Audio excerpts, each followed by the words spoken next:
তোলার সময় জয় বাংলা স্লোগান দিলেন শুভেন্দু অধিকারীর কনভয় ভাঙার অভিযোগের ধৃতরা। বুধবার কুচবিহার আদালতে মোট 7 জন ধৃতকে আদালতে তোলা হয়।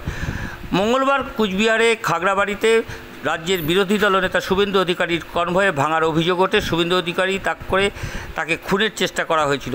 ঘটনায় মঙ্গলবার রাতেই মোট 7 জনকে গ্রেপ্তার করে কুচবিহারের পুলিশ।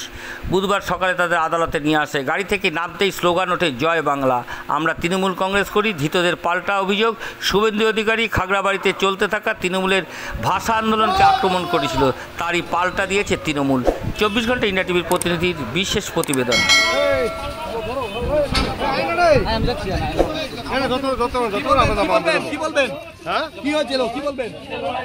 সব মিথ্যা কেসগুলো চাপাতে তৃণমূল কংগ্রেস এবং শুভেন্দুর বিরুদ্ধে আমাদের লড়াই। তৃণমূল কংগ্রেস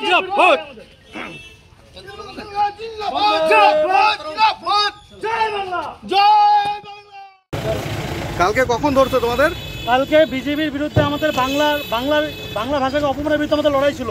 ওখানে প্রথমে শুভেন্দু অধিকারী ওদের গুন্ডা বাহিনী আমাদের মধ্যে অ্যাটাক করে, তারপরে আমরা পাল্টা ওদেরকে কাউন্টার দেওয়ার জন্য অ্যাটাক করি। আপনি কি তৃণমূল করেন? আপনি তৃণমূলে কোন দায়িত্বে? তৃণমূল ছাত্র পরিষদ করি আমরা। তৃণমূল ছাত্র পরিষদ করেন?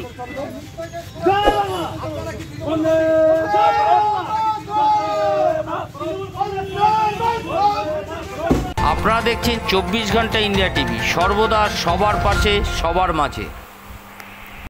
আজ এ পর্যন্ত। সঙ্গে রাখুন 24 ঘন্টা ইন্ডিয়া টিভি। দেখতে থাকুন সব জেলার সব খবর সবার আগে 24 ঘন্টা ইন্ডিয়া টিভির পর্দায়। নমস্কার।